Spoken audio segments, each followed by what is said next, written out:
நம்ம பார்க்க போகிற டிஷ் வந்து ஆனியன் பக்கோடா.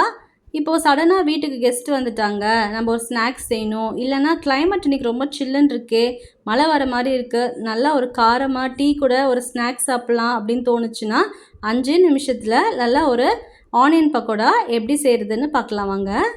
அதுக்கு ஃபர்ஸ்ட் நம்ம ஒரு பாத்திரத்தில் இந்த மாதிரி ஆனியனை நல்லா நீட்டமாக கட் பண்ணி சேர்த்துக்கலாம். நான் வந்து 4லேருந்து 5 பெரிய வெங்காயத்தை நான் சேர்த்துருக்கேன். சேர்த்துட்டு இதில் நல்லா கையில் இந்த மாதிரி பண்ணி விட்டுக்கோங்க. நல்லா ஒன்று தனித்தனியாக வரணும், உங்களுக்கு பார்த்தாலே தெரியுது பாருங்கள். இப்போ இது கூடவே காரத்துக்கு ஏற்ற மாதிரி நான் ரெட் சில்லிஸ் ஆட் பண்ணியிருக்கேன். கூடவே கொஞ்சம் க்ரீன் சில்லிஸை நல்லா சின்னதாக சாப் பண்ணி சேர்த்துக்கலாம். இப்போ இது கூடவே கொஞ்சம் கருவேப்பிலை கொத்தமல்லியும் நல்லா சின்னதாக சாப் பண்ணி நம்ம சேர்த்துக்க போகிறோம். இது எல்லாமே உங்கள் காரத்துக்கு ஏற்ற மாதிரி நீங்கள் எவ்வளோ வேணுமோ அதுக்கு ஏற்ற மாதிரி ஆட் பண்ணிக்கோங்க.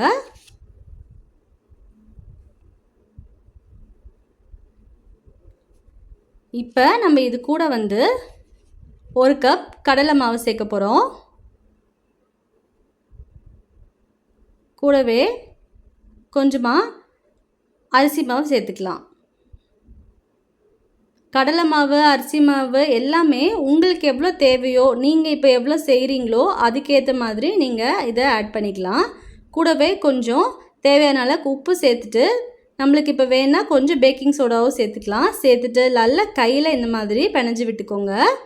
இந்த ஆனியன்லேருந்தே நல்லா தண்ணி விடும், அதனால கையிலே நல்லா பிணைஞ்சு விடுங்க.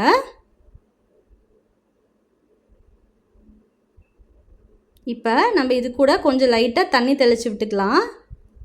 விட்டுட்டு நல்லா இந்தமாதிரி பிணைஞ்சு விட்டுக்கலாம். இப்போ உங்களுக்கு வேணுன்னா கொஞ்சம் ஆயில் கூட கையில் அப்ளை பண்ணிக்கோங்க.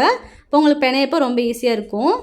இப்போ நம்ம ஒரு பேனில் ஆயில் சேர்த்துட்டு ஆயில் எல்லாம் சூடாகட்டும். பார்த்திங்கன்னா இந்த மாதிரி இந்த பதத்தில் இருக்கணும். இப்போ ஆயில் எல்லாம் சூடாயிருச்சு.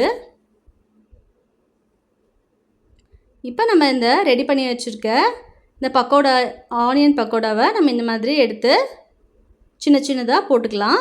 உங்களுக்கு என்ன மாதிரி வேணுமோ அதுக்கேற்ற மாதிரி நீங்கள் போட்டுக்கோங்க. எனக்கு இந்த மாதிரி பிடிக்கும், ஸோ நாங்கள் இந்த மாதிரி பண்ணியிருக்கோம். பண்ணிவிட்டு இதில் நல்லா ஒரு பக்கம் இந்த சைடு அந்த சைடை நல்லா இதை கிளறி விட்டுக்கலாம். நல்லா கிறிஸ்பி ஆகணும். ஃப்ளேமை சிம்மில் வச்சுக்கோங்க. அவ்வளோதான், சூப்பரான ஆனியன் பக்கோடா ரெடி ஆயிடுச்சு.